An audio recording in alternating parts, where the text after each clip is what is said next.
I'm not gonna tell you how to live your life. I'm here to help you evolve, resolve certain situations, regrow. The broken stems in the mind, rebuild it. Create your paradigm, do your research. I'm not just spitting rhymes. Therefore, let's define natural law. The simple definition of natural is inherent, having a basis in nature, reality, and truth, not made or caused by humankind. Okay? And again, the origin of the word, neter in Egyptian, means spirit, and all means of or related to. So of or related to spirit, it is all of nature, the spiritual domain. See, this is the other part. People believe that the spiritual domain is separate from the physical domain. This is a huge thread and a huge central focus in all of my work. If you think the spiritual domain is not where you are at now because you're in the physical domain, you're mistaken.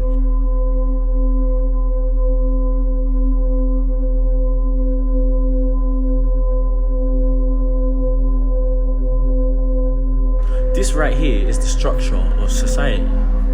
Cool, let me explain. So the first stage, is where most of society is at. You know what I'm saying? The puppet masters are showing them, giving them a reality, feeding them the reality, telling them what to think. This is what you should do. You know what I'm saying? But then go on to the second stage, you got the puppet masters, you know what I'm saying? The people in control of everyone, feeding information to the people. Then you can see that light. Can you see that campfire? That's the false light. Do you know what I'm saying? That's the false light. That's not the real light, the information that these people think is. These people think this is real light. Do you get what I'm saying? And these people, the puppets, are showing them what to think, like showing them their life. This is life. You know what I'm saying? But after that fire, you can see the people climbing out. You can see the people climbing out. You can see that one guy like this, innit? Cool. Here's the predicament now, Cool. He can either escape the cave or go back in.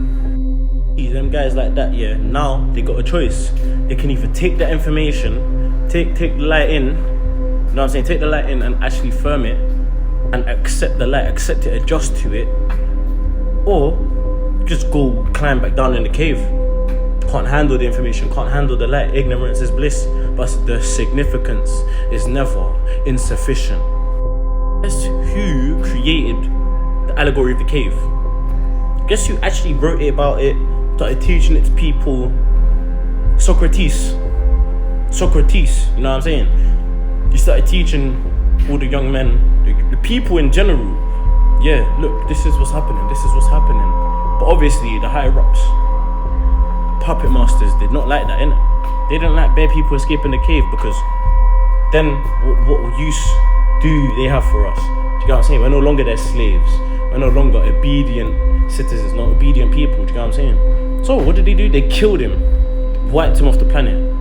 That's where Plato, his apprentice, comes in, starts spreading, makes a book on it, spreading this knowledge. This is why Socrates got killed. Spreading the knowledge. Now it's still here. They don't need to know this. All this hidden information. Do you know what I'm saying? All this occulted knowledge. Do you know what I'm saying? Do you know what occult means? You know where these words come from? Cool. The word occult comes from the Latin word occultus, which means hidden. But also there's oculus. Do you know what I'm saying? The whole ok thing in general is eyes, isn't it? Do you know what I'm saying? So it's hidden from the eye. To be honest with you, they actually tell us what they do just in another language, just in another place, just in another thing. You know what I'm saying? And hidden knowledge is bright. You know what I'm saying? It's hidden by the eye. They tell us what to think so we don't see it. Do you get what I'm saying? They tell us what to think, how to think. Not even how to think. Tell us what to think. In fact, in a way, they tell us how to think. They don't. They know. I take that back. They tell us what to think. Do you get what I'm saying? When we start thinking how to think, we start questioning why. But then we're crazy for questioning why. People get annoyed when you question why, because they don't have the answers. They don't have the knowledge. They think it's random, but randomness is where knowledge ends and ignorance begins. Everything you see, everything is one. Everything is one. Do you know what I'm saying? So everything's just been differentiated. Everything's been divided so that they can conquer. Do you get it? Think of it like this. You know, we only have one sense, which is touch. Yeah, I'm an idiot. How? Think of it like this. Everything is touch. It's just been differentiated by feeling. What's one of your senses? Taste.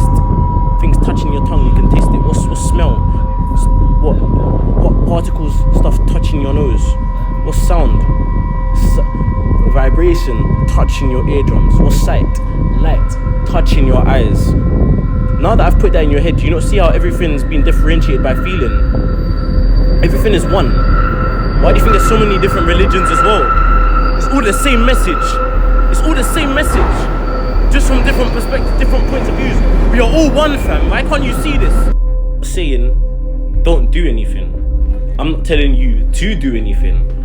I'm giving you the knowledge that you didn't have before, and now it's your choice what you want to do. Do you get it? It's what you want to do. It's up to you. Because I have all of this knowledge about all of these things. And really and truly, it can stray you away from religion, but no, you have to keep that faith. Don't let none of this knowledge, this world knowledge, all of this stuff take you away from you and God. Because ultimately, that's what matters. You and God. And if you feel like a certain religion helps you get closer to God, just because of this knowledge, don't let it stray you away. Do you know what I'm saying? Because sometimes our mind get egotistical with all this knowledge. You know what I'm saying? So we feel we don't need anything because we know this knowledge. But you have to remember, there's a source. There's one source, which is God, the Almighty. Well, just God. The vibration that the mind and body are in is going to dictate what you attract. Because when you put yourself in a vibration, what you're really doing is put yourself on a specific frequency. That's what you do when you set a goal. Most people set a goal and then wait for it to happen. It's never going to happen. You've got to assume that it's already happened. You've got a picture of it in your mind. Mentally, it's already happened. It's happened because I've got the idea in my conscious mind. If I didn't have the idea in my conscious mind, I couldn't talk to you about it. The very fact I can talk to you about it means that I've already got it. See, now the trick is to stay on that frequency. Most people look at the results and they let the results dictate the frequency they're on. That's why they keep getting the same results.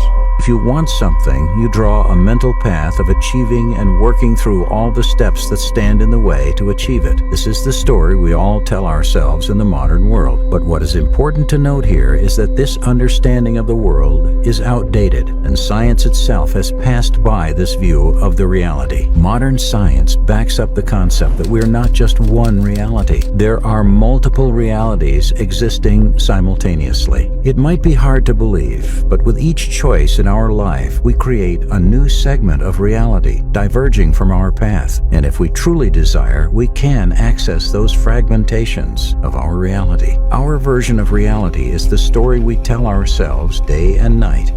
And just because we're refraining from telling the other story doesn't mean that that story has no possibility of existing. Just because we cannot see something at this moment doesn't mean it is impossible. If everything that you speak with your words is actually a command to the field? What if every word is a command? Even the things that we say, oh, we're just kidding or we're just joking. What I want to say to you is that our words are powerful. What language are you using to direct your relationship with the divine matrix?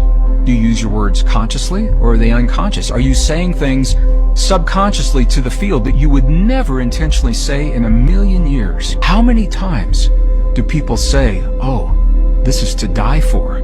I would die for this. Is that really what you want to be saying to the field? So I'm going to invite you to think about what you're saying to the field. What are you saying to the matrix? The matrix doesn't exist. In fact, it's a metaphor. People get the matrix and understand the metaphor and try to find the matrix in the physical form. What people don't understand are men narrowing to their will. The fleas are placed inside the jar, undisturbed for 3 days.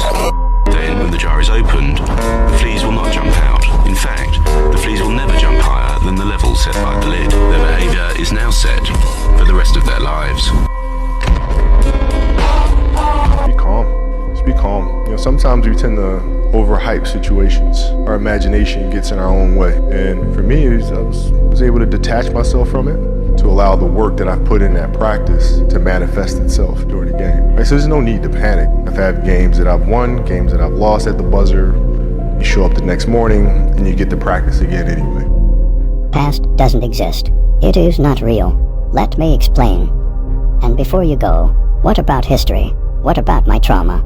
Just hold on and realize for yourself that what I am saying is true. The past is just an imagination. Prove to me that it's something else. I have a picture picture of myself as a baby. So, are you saying this isn't proof of the past? Yes, that is not proof of the past. That picture was not taken in the past. It was taken in the present moment. You took that picture in the present moment, not in the past. Videos, cameras, they are made to capture the moment, to capture the present moment. The past can only appear to exist in the mind. It isn't real. If you can see this and accept this, you'll be able to let go of the past.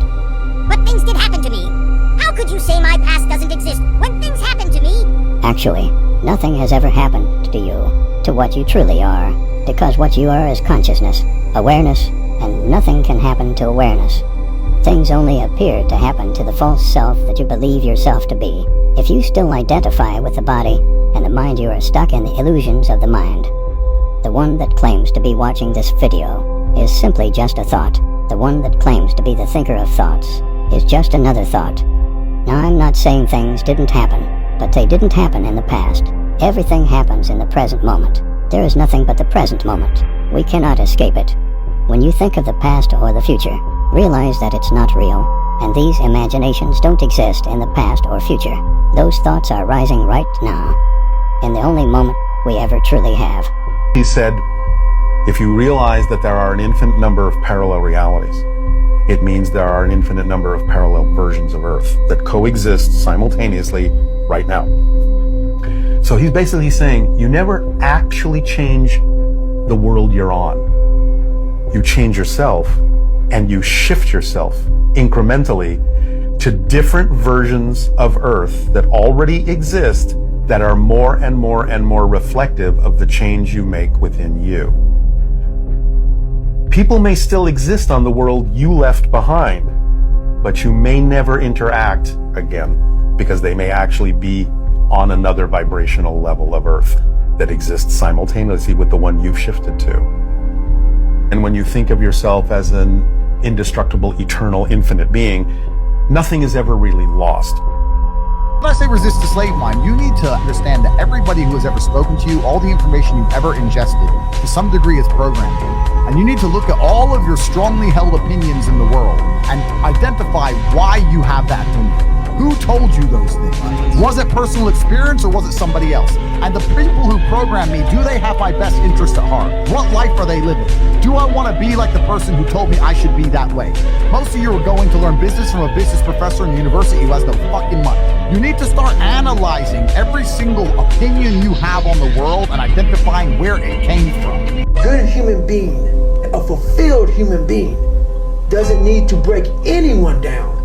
All they do is want to build you up. So anybody you meet that calls you out of your name, that bullies you, that messes you up, that makes you feel not lifted, they are dealing with something deep-rooted. Something called the butterfly effect that a guy, Mark Victor Hansen, came up with in his book, The 1 Minute Millionaire. He explains it as, if you focus on the first 15% of the process, you will get 85% of your desired outcome.